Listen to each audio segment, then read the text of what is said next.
everyone! Welcome to the final game of today as both of these teams look to represent their country, Burn X Flash and Echo, for the very last time in MSC. The second wind is already applied to Echo in the last game. They had some momentum. Can they find that energy once more? I think for Sanford, at the very least, this lane will be relatively simple for him. He will be able to control it, no problem. And if he keeps on trading against ATM like this, eventually there'll be enough stacks where he cannot dodge out of the Slam anymore. However, on the top side of this, I think the hardest role right now, a lot of weight is on both Benny QT and as well as Yawi. Benny QT not only must protect himself against ATM with or without Yawi regardless, but still needs to be able to deal relevant damage to the front line and as many people as possible when he throws out muddles. And on top of that, right, I don't think Sanji's job is any easier, right? He's supposed to deal out the damage, but the crazy thing about the Farsa is despite the damage that you can have, you're so vulnerable because, you know, you're standing idly by. Sanji comes into the drive-by. ATM flickers backwards. Sanji flickers forward. 1-for-1 trade. That's not a very good trade for Echo at all. I beg to differ. Really? Because Sanji is almost guaranteed level 4 no matter what, as long as he shows up on the EXP side of the map. This is personally great for Sanford because now this volatile lane, or more importantly, this already losing matchup has now become impossible for ATM to really recover from if Sanford continues to play at the level he is right now. Oh. All right. With the trades happening right now, 2 minutes are on the clock. Both of these teams already centering their focus onto the next objective. A lot are already having their level 4 resources.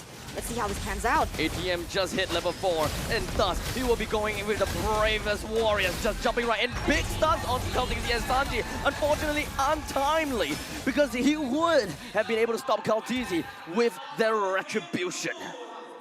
What did I say? Sanji still hits level 4, gets away with a kill, and is still totally fine here. Well, That's sorry, nice. not necessarily a kill, but at the very least, you know what I'm talking about, right? He hasn't really lost too much, and arguably, I would say that he has an EXP lead over his opponent onto CCAT.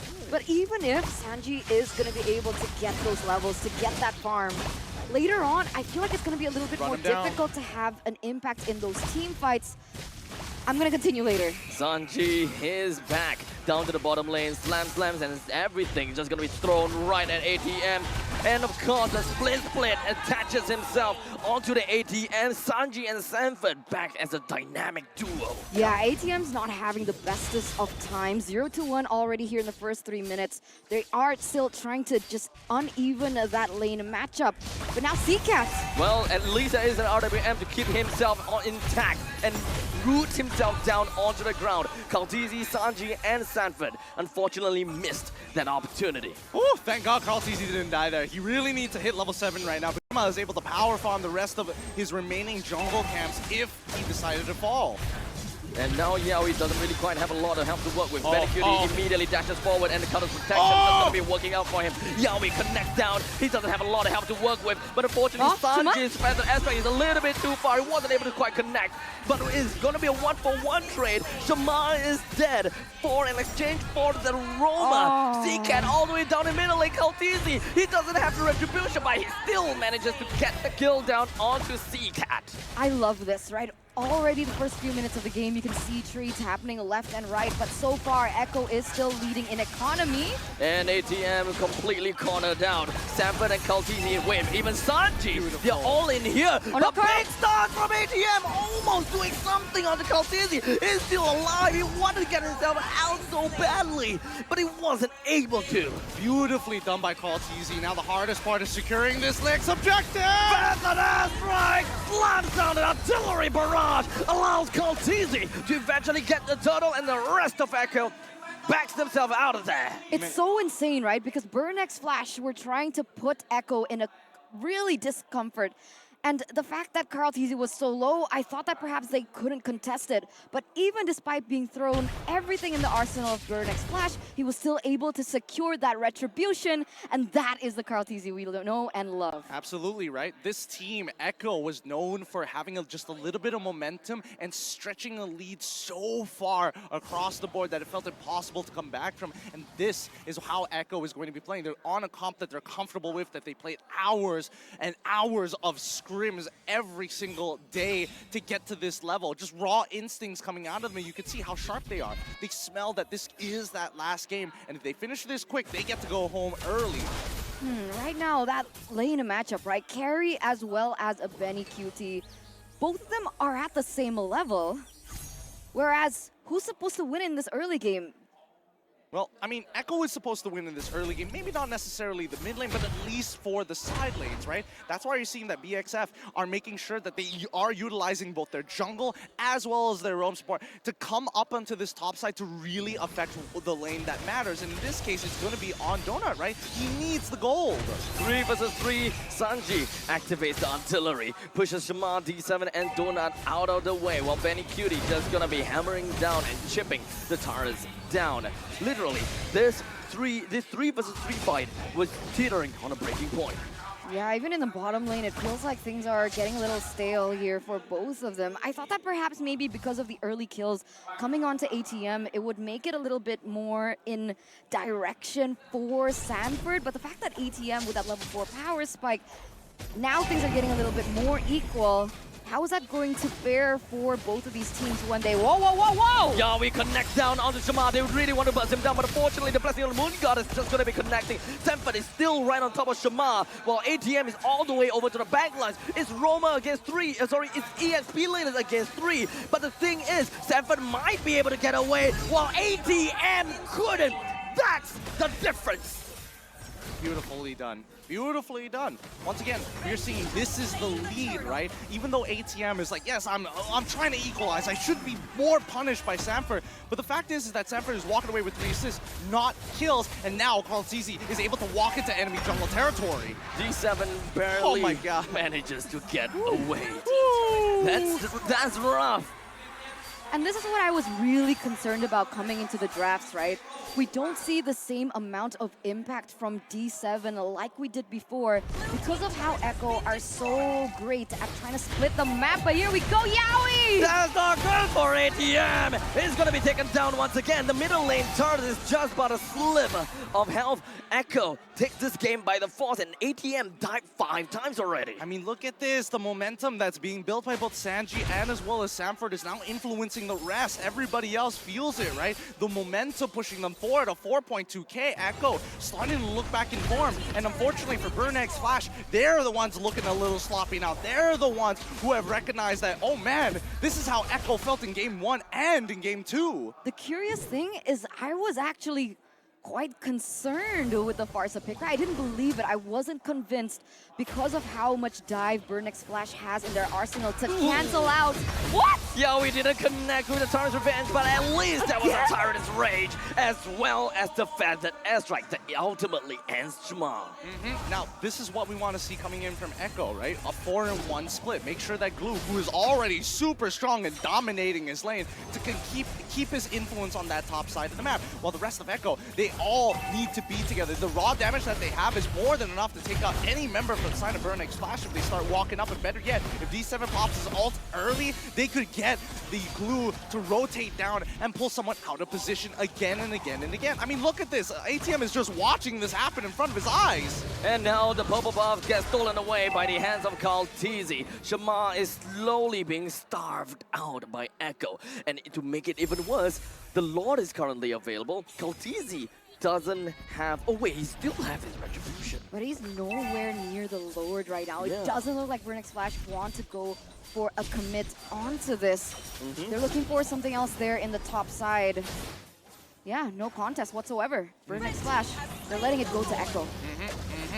Let's not forget, same problem was last time. Their high ground defense coming off of Burn X Flash is very, very real. Even though ATM is 5-1-0, if he Bravest Fighters raging slashes an entire wave, he's most likely going to destroy that wave, assuming that he's already got his first item built, the Hunter's Strike in this particular case.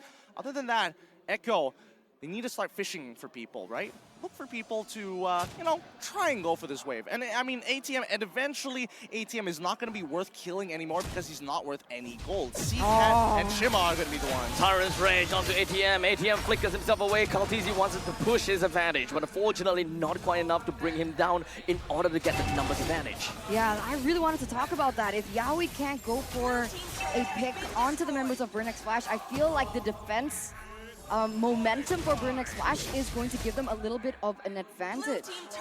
And now they're going to slow push all the waves in. They're going to crash it about the same time. And even on that top side, Sanford, well played, just to make sure that they synchronize in its collapse.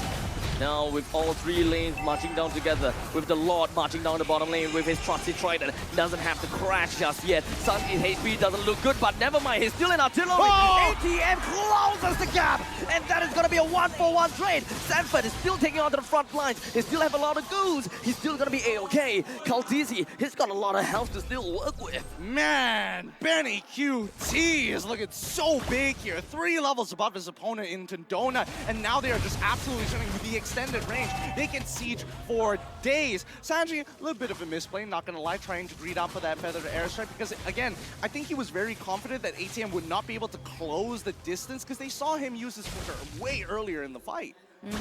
I completely agree with you. I feel like the timings in these team fights are very, very important, but you're right. I mean, that's a 2,000 gold deficit here for Donut. He needs to catch up. Where is he going to find the gold, though? They try to move together on that top side as 5, same position as Echo was in game number 3, in game number 4 for Burn X Flash. Again, this is a mountain of a lead. Burn X Flash was only able to achieve a 4.2k lead, 4.5k lead. This is an extra 3,000 on top of that. And now look at that, Winds of Nature from the side of Benny QT as well. He's in prime position and he gets the free hit from afar. That's a hello from the hands of Yaoi. Shima literally face-checked in the bush and he sees Yaoi. He knows where Yaoi is. It's not necessarily going to be kind of like surprise hit come from the side of Echo anymore. But Burn X Flash, they know that they're gonna have to play it safe. The Lord is coming on in 10 seconds. What can they possibly do right now? Well, hope and pray that the high ground is going to be more than enough, right? They're hoping that Sanji isn't going to one-shot them, and more importantly so, somebody will have to sacrifice their life. And in this case, it's going to be the deadly catch just to force him out of position when he does use that feathered airstrike. Like, look at this. They're not even going to contest. They're not even going to try because there's no need to. They can buy time and really slow this game down. Honestly, I don't think it's in their best interest to even contest for that, right? I mean, the best thing that they can do is wait for the Lord to enter, to siege their own base, look for a strong 5v5, try to catch Echo out, and maybe turn the game around like we saw Echo do in that previous game. We're very hopeful here. We're very, very hopeful, right? Because the battle spells now start coming into play. And I think even for ATM, he recognizes that he can't lose his flicker. Because as soon as he goes for that Bravest... Oh! 3-man! Yaoi is the beast! In the meantime, all the way to the back lines, Sanji is gonna be A-OK despite the fact that ATM just dove right onto him. They've guaranteed an inhibitor turret. CCat was their high ground defense. Donut all he can do is focus on that lore, but Shima can try his best, but Echo won't stop now. That was so close from the side of Yaoi, but the main thing that they're going to be looking out for is going to be the middle lane inhibitor turret. The top lane is going to be go down, and now the Lord even crashes down in the bottom lane. Look at Shima is going to go straight down. The rest of Echo moving right in, pushing the inside, pushing Donut, but how about the core? Echo! They are the end of the game with a bang, and that is how we get our 3rd place. Man, Flames extinguished by the force of the Orcas. Once again proving that they are the apex.